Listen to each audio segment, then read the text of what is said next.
Más allá, donde hoy está el Hotel 34, todo eso era la casa de Maldonado. Maldonado fue un médico muy importante, don Antonio Maldonado. El abuelo, no el padre de los actuales Maldonado, sino el abuelo, que viene aquí a Nerja y que se establece, y él compra precisamente y hace esa casa, que hoy ya no les pertenece, ¿no? Porque es un hotel, restaurante y tal, pero también es una casa importante, destacada desde el punto de vista arquitectónico. Lo mismo que el primer médico Carrillo compró lo que hoy es el restaurante Marbella, esa casa que perteneció anteriormente a los dueños de la fábrica azucarera San José, los que la construyeron, a los Martínez Manescau, que se construyen esa casa en 1860 y tanto, o sea, que los dos médicos importantes del pueblo se hacen con viviendas también importantes, uno en la calle Carabeo y otro en la plaza de Cabana. Marco, ¿sabes cuánto costaban estas casas en esos tiempos? Ni idea. Ahora 6 millones de aquella. Ahora mismo no lo sé. 6 millones de aquella. Esta casa, y era lo que había es muy parecido, porque corresponde a una tipología muy clara, ¿no? La puesta en el centro, dos ventanas a cada lado y los balcones arriba. Entonces también repetimos un poco lo que había, pero dándole un poquito más de altura y tal, creo que es bastante clásica, bastante pura en su diseño. Y tampoco mantuvimos la parte delantera porque estaba en un mal diseño y no podía quedar una buena distribución. Y la verdad que yo creo que también La casa perteneció a una norteamericana, Ann Baines, una señora norteamericana muy rica era, y que se compró la casa y toda la parte que llega hasta el acantilado, con piscina y tal. Y luego, bueno, pues ya Héctor ha comentado la remodelación que hizo. Pero sí, era también una casa, ya os digo que va cambiando sociológicamente la calle, pero siempre ha habido en la calle, digamos, gente que procede socialmente de una extracción diferente a la mayoría de los habitantes. Aparece primeramente Alberto Giner Cosío, luego aparecen los Giner de los Ríos y los García Lorca, luego van apareciendo extranjeros pues adinerados que deciden comprar casas aquí porque esta calle, dentro de las calles del pueblo, les gusta, da al mar, no todas las casas, casas en el pueblo que den al mar, las de esta cornisa y las de la cornisa de Plaza Cabana. Y no todas las pequeñas, y algunas no llegan. Y no todas. Esta no llega porque tiene poca fachada y precisamente esta se mete por dentro y coge el ancho de esta casa y de esa. Y se va para el mar. Claro, entonces va cambiando sociológicamente el tipo de habitante de la calle. Ahí conviviendo lógicamente con el habitante autóctono de aquí, de toda la vida de Dios, ¿no? ¿Podemos ver una diferencia entre este lado de la calle y este? Claro, podemos ver una diferencia, ahora ya no tanto, pero hasta los años 80 la mayoría de las casas de esta parte de la calle eran casas bajitas que daban a los huertos de Carabeo.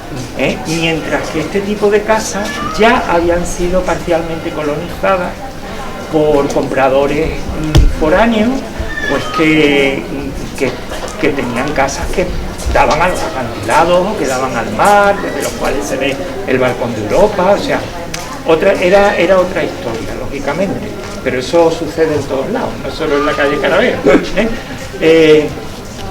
Luego ya, claro, esta parte de la calle, las casas se van empezando a cambiar, a modificar.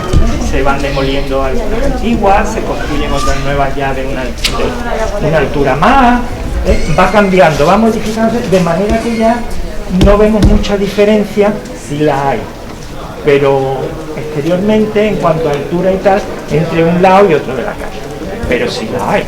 Si entráramos en las viviendas, hombre, a día de hoy es la calle más cara de Nerja. Sí, yo creo. Pero aquello mucho más, yo creo que más del doble que esto. Porque allí la ventaja que tienes, aparte de las vistas, es que entras por la cara norte, pero el salón está al sur. Eso es lo que quiere todo el mundo. Aquí, o pones el salón mirando a la calle, que es el ruido y tal, o lo tienes que poner atrás, que es norte puro, ¿no? Porque es que esta calle va de este a oeste, prácticamente.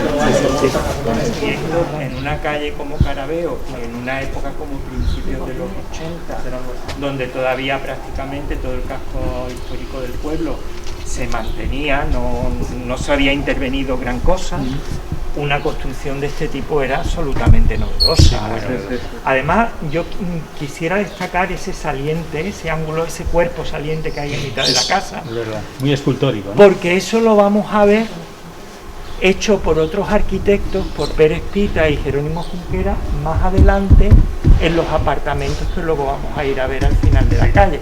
Recordar esa solución, porque la vamos a ver luego allí. Quizá ellos, cuando construyen aquello, de alguna manera adoptan algunas soluciones previas de esta casa, aunque a ellos no les hacía falta inspirarse, pero bueno, no, pues siempre es bueno, te das una vuelta por el barrio, ¿no? Probablemente. La que ahora os va a hablar Héctor largo y tendido, porque es obra suya, era la casa de el poeta Jorge Guillén y luego de su hija Teresa Guillén. Era una casa completamente de pueblo, es decir, bajita, De una planta, de ¿no? una Como esta era muy planta, parecida a esta. Pues sí, sí, sí. similar a esta. Era una casa totalmente de pueblo, que ellos por dentro pues no habían prácticamente tocado, solo que en el jardín trasero hicieron algo, ya en aquella época muy moderno, pero mantuvieron, tú desde fuera no veías lo moderno que habían hecho dentro del jardín, que ahora ya Héctor os habla.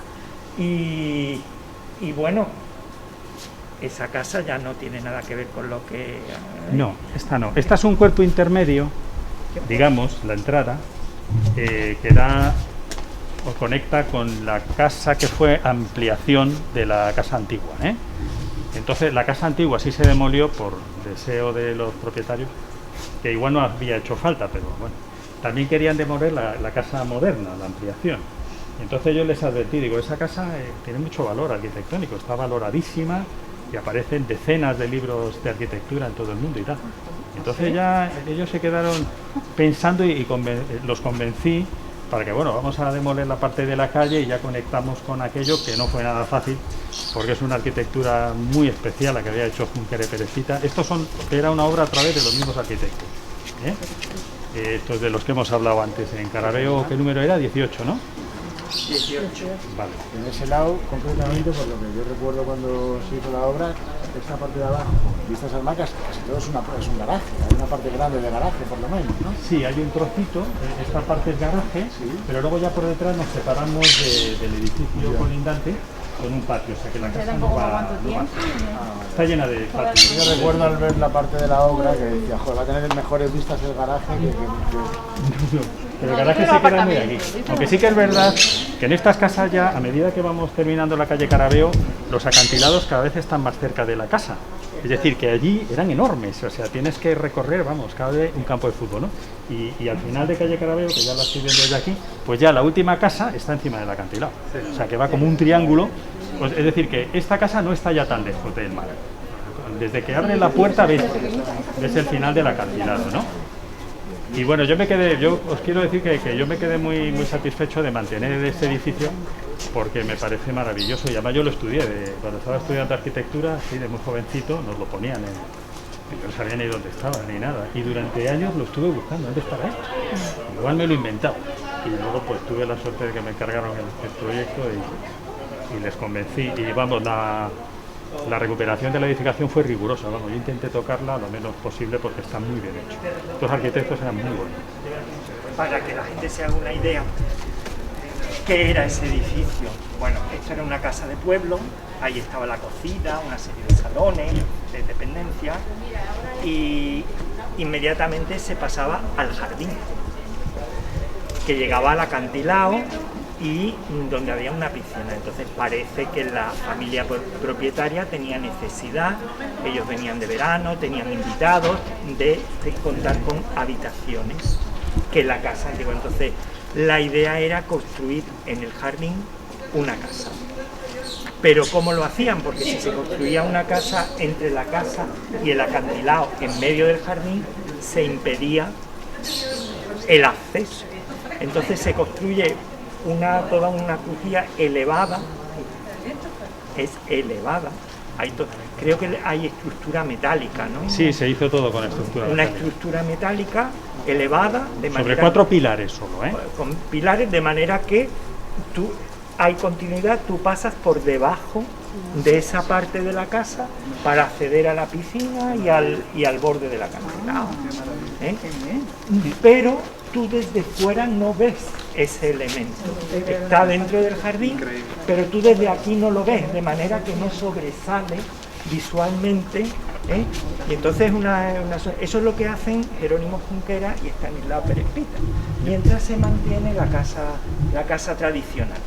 Luego ya Héctor interviene en todo, se hace esta nueva vivienda y se mantiene lo que diseñaron Perespita y Junquera, ¿eh? Que ya os digo, os lo cuento porque eso... Tengo aquí, yo no sé si esto a lo mejor, Ricardo, se ve, si os acercáis. Aquí se ve lo que ha contado muy bien Paco, que era el techo de los dormitorios y 2 pilotes redondos en un extremo y 2 aquí. De manera que cuando entrabas a la casa tú veías el paisaje y a través de esto. O sea, esa es una de las ideas iniciales de partida del proyecto que hacen Junquera y Perespita, ¿no? Y yo prácticamente lo he mantenido. Está igual, lo que pasa es que claro, mi casa llega hasta aquí termina el salón, pero claro, es todo acristalado y se ve el mar igual.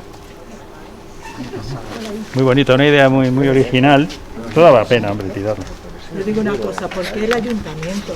Que cualquier ayuntamiento pone plaquita, aquí bibliotal, aquí...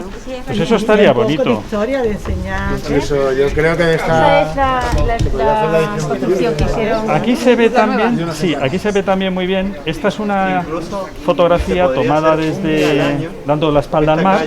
Entonces se ve el techo metálico y el cortijo por detrás, ¿eh? Y todo esto lo tenía muy bien ajardinado, estaba selvático, completamente. Y perdona, Héctor, ¿por qué aquí no pusieron 2 plantas tan fácil quisieron mantener? No querían 2 plantas, yo me alegro, la verdad, porque también quitándole altura es mejor. Es que teníamos mucha casa. Si no, ya vale, que ya claro, porque ya tienen bastante. con el edificio que aprovechamos ya eran 3 dormitorios y 3 baños.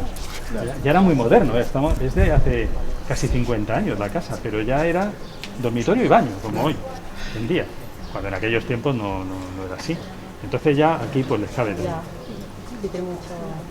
Y siempre me dijeron, no queremos otra planta y tal. Y lo más discreto posible, o sea, si me pidieron, ¿no? Entonces, bueno, pues mira, entra mucho sol también. Puerta muy grande, muy ancha, ¿no? Sí. Pues yo no sé, porque a veces ya se me olvida si me lo pidieron ellos o se me ocurrió a mí, pero... Yo permito la parte de aquí delante, ¿para qué lo utilizan? Y detrás ya es propiamente la vivienda. No, todo es parte. Todo es vivienda, sí. Pues mira, te diré, estas 2 ventanas, esas dos ventanas son un aseo, ¿vale? Y estas 2 es el lavadero. O sea que aquí hay usos de poca importancia. Y luego la casa se va esponjando porque hay una serie de patios interiores a los que van dando algún otro dormitorio.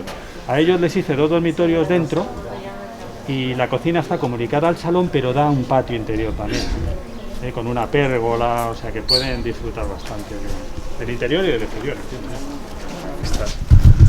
Y yo pienso que este edificio corresponde a una época en la que no hay mucha preparación todavía a nivel urbanístico, ni de control, ni nada. Yo creo que las cosas se iban haciendo un poco sobre la marcha.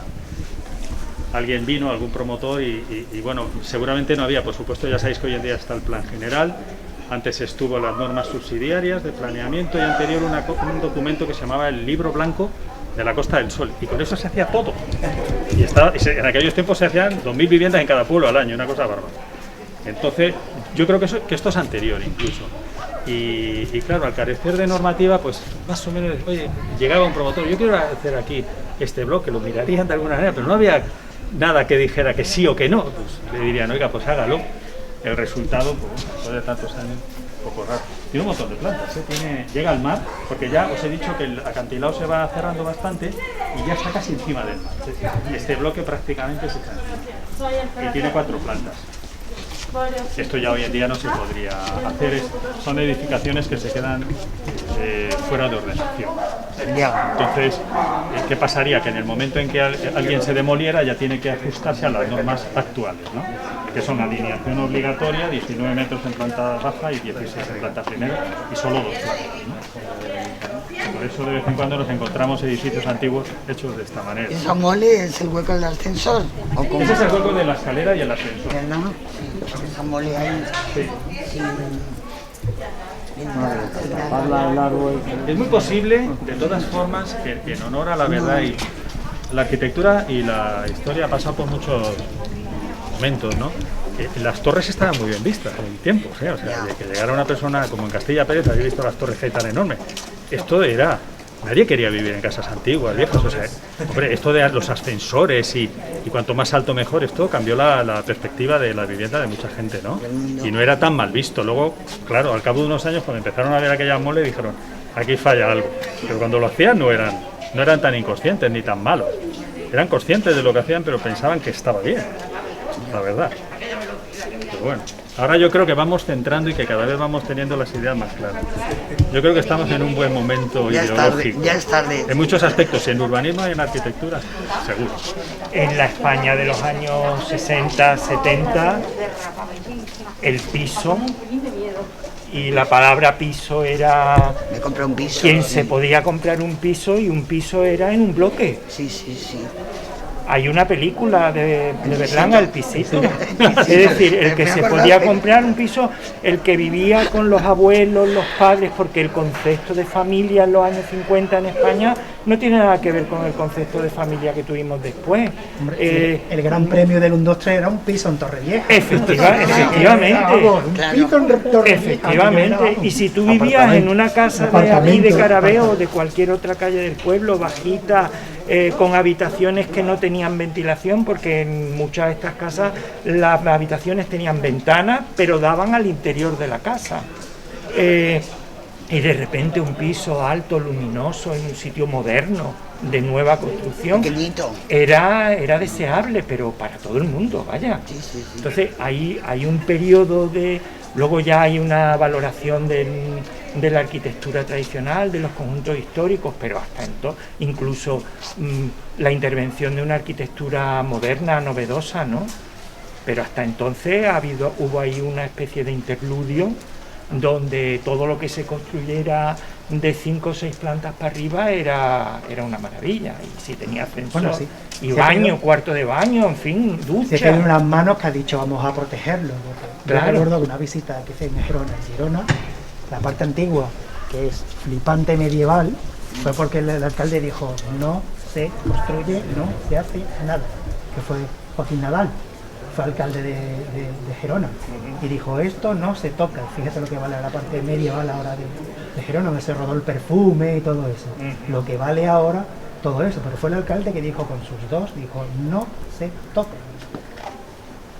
Eso fue en esos tiempos, 60, 70, a meterle metaquilato y mármol a todo, y dijo que no se toca. Y fíjate, ahí acertó. Hay gente con conciencia, y muchos alcaldes lo son también. A mí me hizo gracia, ya hace bastante tiempo, ahora unos 20 años o así, que el alcalde de Mojácar sacó un bando prohibiendo las balaustradas. Pero vamos, como si fueran enemigo público. Mojácar también es un pueblo bastante bien conservado, blanquito, con terrazas. En los últimos años lo han desmejorado. Lo han desmejorado. Pues por lo menos él intentó, este hombre, que yo no sé quién es, intentó prohibir la balaustrada porque era como poner al santo un par de pistolas. Las ventanas tan pequeñas, que también están en los cortijos y en mucha arquitectura de toda España y Europa también, correspondían a la escasez que había de madera y de vidrio y a la no necesidad de tener una ventana más grande, ni por iluminación ni por vista. Vamos, no veríais nunca a una persona antigua mirar por ahí, ¿sabes? Bueno, además yo creo que viven en la calle, vamos, esto lo sabrá más Paco, pero la gente salía a la calle a hablar y tal, o sea que no se asomaba a la ventana. Tendría a lo mejor un patio, una forma de iluminar la vivienda. Tendría algo por dentro, eso sí, pero que los huecos eran muy pequeños. Y leí el otro día en un libro de arquitectura que el hecho de que todo fuera muy pequeño no era porque los hombres fueran muy pequeños o eran más pequeñitos, sino también para ahorrar. Es decir, que a veces vamos a una y vemos una puerta así, es pequeñito, o sea.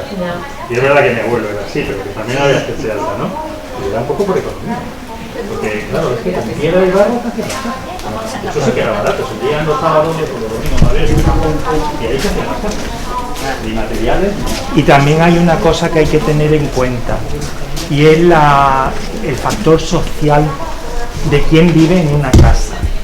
Si os dais cuenta, la calle Carabeo, casi toda ella tiene grandes ventanales, balcones con cierros de madera acristalados.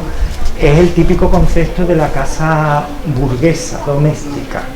Es la arquitectura doméstica de la burguesía de la segunda mitad del siglo XIX, donde tú puedes ver sin ser visto.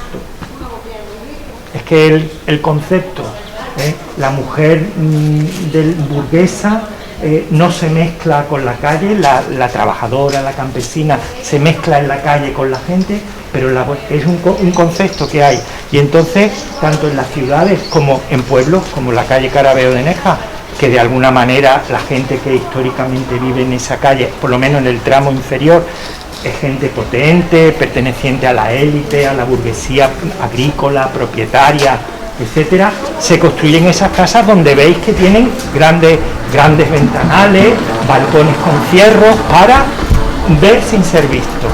Sin embargo, este tipo de casas, que ya son eminentemente populares, las casas antiguas del pueblo, por calle Ánima, tenían ventanitas así de chicas, ¿no? ¿Por qué? Porque no existe la necesidad de asomarse para nada a la ventana. En las habitaciones está para cuando se va a dormir y ya está. No son lugares para estar durante todo el día o para hacer la vida. Se está para usarla. Pero para usarla para lo que esté el uso de esa estancia. Nada más. Si es un dormitorio se usa para dormir por la noche y punto. No se entra el resto del día. El resto del día es en otros lugares. Entonces, son viviendas con ventanas pequeñas porque no hay esa necesidad por parte de sus habitantes. Otra extracción social distinta. Eso hay que tenerlo en cuenta cuando se ve la arquitectura de una ciudad o de un pueblo. Y sobre todo desde este punto de vista histórico. O sea que esto sería arquitectura más popular. Efectivamente. Lo otro es arquitectura de burguesía o aristocracia. Ahí va. Que buscaban mostrar el poder. Ahí va.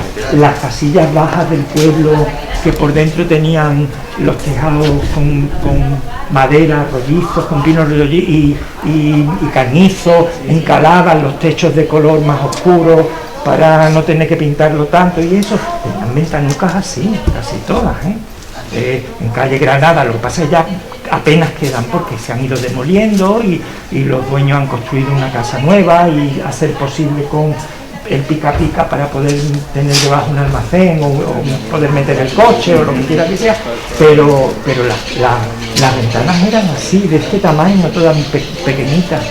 Y una pregunta, ¿no tienen que ver también con el clima? El que se hagan pequeñitas, que aísla el frío, el calor. Probablemente, pero mira, a mí me sirve mucho para entender estas cosas los cortijos del campo. Unos tíos de Vicky tenían un cortijo muy antiguo con ventanas así de pequeñas y ventanas de madera, pero no tenían cristal. Claro, contraventanas. No tenían contraventanas. Imagínate el frío, es que estaba permanentemente cerrado. Es decir, no tenían cristales, no se compraban cristales